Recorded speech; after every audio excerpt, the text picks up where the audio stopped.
வணக்கம். இது காலை நேர பிரதான செய்திகள். விரிவான செய்திகளுக்கு செல்ல முன்னதாக முதலில் தலைப்பு செய்திகள். மீண்டும் ஒரு மழைக்காலம், காலநிலை தொடர்பில் மீண்டும் விடுக்கப்பட்டுள்ள எச்சரிக்கை. ஜாழ் ஒருங்கிணைப்பு குழு கூட்டத்தில் அர்ஜுனா மற்றும் கயேந்திரகுமார் இடையில் கடுமையான வாக்குவாதம். தையிட்டியில் வேலவன் சுவாமிகள் தாக்கப்பட்டமைக்கு கடும் கண்டனம். இலங்கையில் அழகு சாதன பொருட்கள் குறித்து அதிரடி நடவடிக்கை. வீட்டில் நடந்த விபத்து, பரிதாபமாக உயிரிழந்த 7 வயது பாடசாலை மாணவி.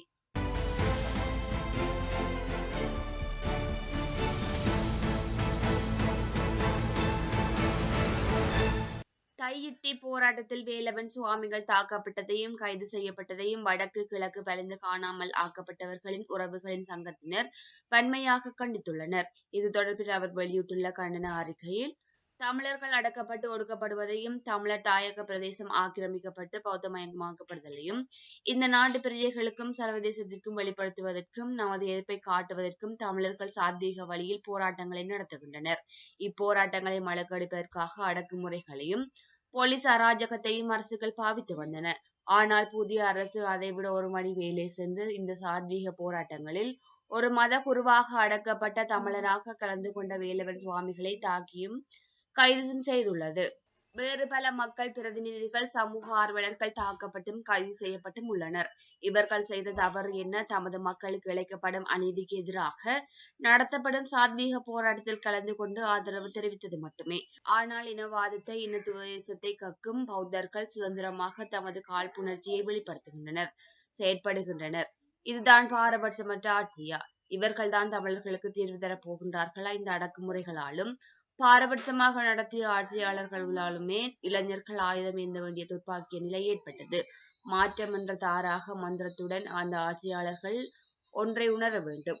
மாற்றம் சொல்லில் மட்டும் இருந்து பலனில்லை, மனதில், சிந்தனையில், செயலில் மாற்றம் வர வேண்டும். அதன் மூலம் தமிழர்களின் மனதை வெல்ல வேண்டும். இதை சர்வதேசம் உணர்ந்து கொள்ள வேண்டும் எனவும் குறிப்பிட்டுள்ளது. இலங்கையில் அழகு சாதன பொருட்களை ஒழுங்குபடுத்துவதற்காக தயாரிக்கப்பட்டுள்ள புதிய சட்டம் மூலம் அடுத்த ஆண்டு ஜனவரி மாதம் பொதுமக்களின் கருத்துக்காக முன்வைக்கப்படும் எனவும் தெரிவிக்கப்பட்டுள்ளது.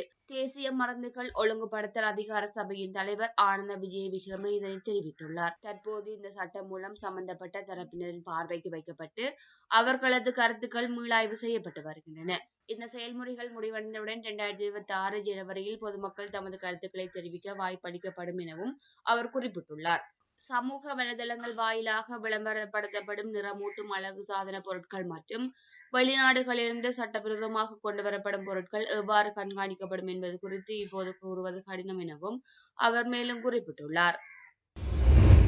மாத்தறை மாவட்டத்தின் வரல்ல பகுதியைச் சேர்ந்த பாடசாலை மாணவி ஒருவர் நேற்றைய தினம் மின்சாரம் தாக்கி உயிரிழந்துள்ளதாக போலீசார் தெரிவித்தனர். துரதிர்ஷ்டமாக உயிரிழந்தவர் நாகொட ஹமகே ஜெனிஹி ஜெகன்சா ஹன்சாதி என அடையாளம் காணப்பட்டுள்ளார். ஆரம்ப பாடசாலையில் படிக்கும் 7 வயது மாணவியே இவ்வாறு உயிரிழந்துள்ளார். இவர் வரல்ல பகுதியில் வசித்து வருகின்றார். மாணவி வைத்திருந்த அளவிடும் நாடா தனது வீட்டோடு இணைக்கப்பட்டிருந்த மின்சார கம்பியின் 2 கம்பங்களில் பட்டதால் மின்சாரம் தாக்கியுள்ளது. உடனடியாக மாணவி மொரவாக்கவில் உள்ள ஹொஸ்னில் கொட அரசு மருத்துவமனையில் அனுமதிக்கப்பட்ட போதும் அவர் உயிரிழந்துள்ளதாக வைத்தியசாலைகள் தெரிவிக்கின்றன. உடனடியாக மாணவி மொரவாக்கவில் உள்ள ஹொஸ்னில் கொட அரசு மருத்துவமனையில் அனுமதிக்கப்பட்ட போதும் அவர் உயிரிழந்துள்ளதாக வைத்தியசாலை தகவல்கள் தெரிவிக்கின்றன. நாளைய தினம் அதிகாலை தென்கிழக்கு வங்காள விரிகுடாவில் இந்தோனேசியாவிற்கு மேற்காக காற்று சுழற்சி ஒன்று உருவாகும் என யாழ் பல்கலைக்கழக பேராசிரியர் நாகமுத்து பிரதீபராயா தெரிவித்துள்ளார்.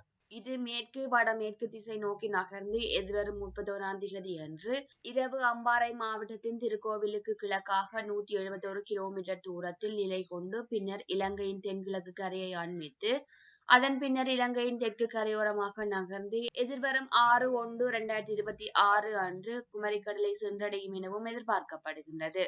இதில் கவனிக்க வேண்டிய விடயம் யாதெனில், டித்வா புயலின் உருவாக்கத்துக்கு காரணமாக விளங்கிய காற்று சுழற்சி ஆரம்பத்தில் இலங்கையின் தென்கிழக்கு திசையில் இருந்து மேற்கு திசை நோக்கி எந்த பாதையினால் நகர்ந்ததோ அதே பாதையிலேயே உருவாகவிருக்கும் காற்று சுழற்சியும் நகரும் எனவும் எதிர்பார்க்கப்படுகின்றது. ஆனால் அந்த காற்று சுழற்சி மேற்கிலிருந்து பின்மீள கிழக்கு நோக்கி நகர்ந்து இலங்கைக்கு மாறாத துன்பத்தை ஏற்படுத்தியது. ஆனால் இது அவ்வாறு அமையாது எனவும் அவர் தெரிவித்துள்ளார். இதனால் நாளைய தினம் முதல் எதிர்வரும் 6/1/2026 வரை நாடு முழுவதும் மிதமானது முதல் கனமானது வரையான மழை வீழ்ச்சி கிடைக்கும் வாய்ப்புள்ளது. குறிப்பாக வடக்கு, கிழக்கு, ஊவா, மத்திய மாகாணங்கள் நாளைய தினம் முதல் மழை பெற தொடங்கும். வடமத்திய, தென், சப்ரஹமுவ, மேற்கு, வடமேல் மாகாணங்கள் நாளை மறுதினம் முதல் மழை பெற தொடங்கும் எனவும் அவர் தெரிவித்துள்ளார்.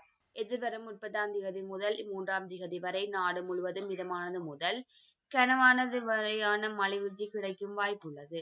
வடக்கு, கிழக்கு, மத்திய, ஊவா, வடமத்திய மாகாணங்களுக்கு தொடர்ச்சியாக 4 அல்லது 5 நாட்களுக்கு அவ்வப்போது மழை வீழ்ச்சி கிடைக்கும் என்பதனால் குளங்களின் தற்போதைய நீரின் அளவை முன்கூட்டியே சற்று குறைந்த நீர் அளவை பேணுதல் சிறந்தது எனவும் தெரிவித்துள்ளார். அத்தோடு தொடர்ச்சியாக மழை வீழ்ச்சி கிடைக்கும் என்பதனாலும் ஏற்கனவே பல குளங்கள் கிட்டத்தட்ட முழு கொள்ளளவோடு உள்ளமையினாலும் தாழ்நில பகுதிகளில் உள்ள மக்கள் வெள்ள நிகழ்வுகள் தொடர்பாக அவதானமாக இருப்பது அவசியம் எனவும் தெரிவித்துள்ளார். நாளை மறுதினம் முதல் 4ஆம் திகதி வரை மத்திய, ஊவா மற்றும் சப்ரஹமுவ மாகாணங்களின் பல பகுதிகளிலும் நிலச்சரிவு அனர்த்தத்திற்கான சாத்தியங்கள் இருப்பதாகவும் அவர் தெரிவித்துள்ளார். அத்தோடு இந்த காற்று சுழற்சி காரணமாக எதிர்வரும் 31ஆம் திகதி முதல் கிழக்கு, தென்கிழக்கு, வடக்கு கடற்பகுதிகள் கொந்தளிப்பான நிலையில் காணப்படும் என்பதனால் மீனவர்கள் கடலுக்கு செல்வதில் அவதானமாக இருப்பது அவசியம் எனவும் நாகமுத்து பிரதீபராஜா தெரிவித்துள்ளார். யாழ் ஒருங்கிணைப்பு குழு கூட்டத்தில் நாடாளுமன்ற உறுப்பினர் அர்ச்சுனா மற்றும் நாடாளுமன்ற உறுப்பினர் கயேந்திரகுமார் பொன்னம்பலம் ஆகியோருக்கிடையில் கடுமையான வாக்குவாதம் ஏற்பட்டுள்ளது. யாழ் ஒருங்கிணைப்பு குழு கூட்டம் நேற்றைய தினம் இடம்பெற்றது. இதன்போது நாடாளுமன்ற உறுப்பினர் கயேந்திரகுமார் பொன்னம்பலம் புற்றுநோய் வைத்தியசாலை பற்றி கருத்து தெரிவிக்கையில் உரையாற்றும் போது அர்ச்சுனா குறுக்கிட்டுள்ளார். இதனால் அவர்களிடையே வாக்குவாதம் ஏற்பட்டது. மேலும் வைத்தியர் சத்தியமூர்த்தி பேசும்போது நாடாளுமன்ற உறுப்பினர் அர்ச்சுனா குறுக்கிட்டார். அதற்கு முன்னர் நாடாளுமன்ற உறுப்பினர் ஸ்ரீதரனுக்கும் அர்ச்சுனா எம்பிக்கும் வாக்குவாதம் ஏற்பட்டமையும் குறிப்பிடத்தக்கது.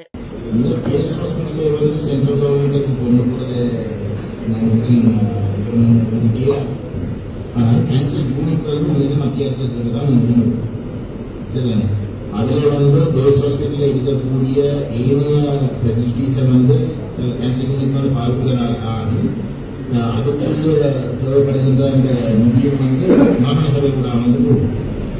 கேன்சர் யூனிட்ல மற்ற ஸ்பெஷல் யூனிட்டான மத்திய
இதுபோன்ற செய்திகளை தெரிந்து கொள்ள தமிழ் லங்கா குரல் சேனலை சப்ஸ்கிரைப் செய்து அருகே இருக்கிற பெல் பட்டனையும் கிளிக் செய்து கொள்ளுங்கள். மேலும் இதுபோன்ற செய்திகளை உடனுக்குடன் தெரிந்து கொள்ள தமிழ்லங்காகுரல்.com எனும் இணையத்தின் வாயிலாக எங்களோடு இணைந்து கொள்ளுங்கள்.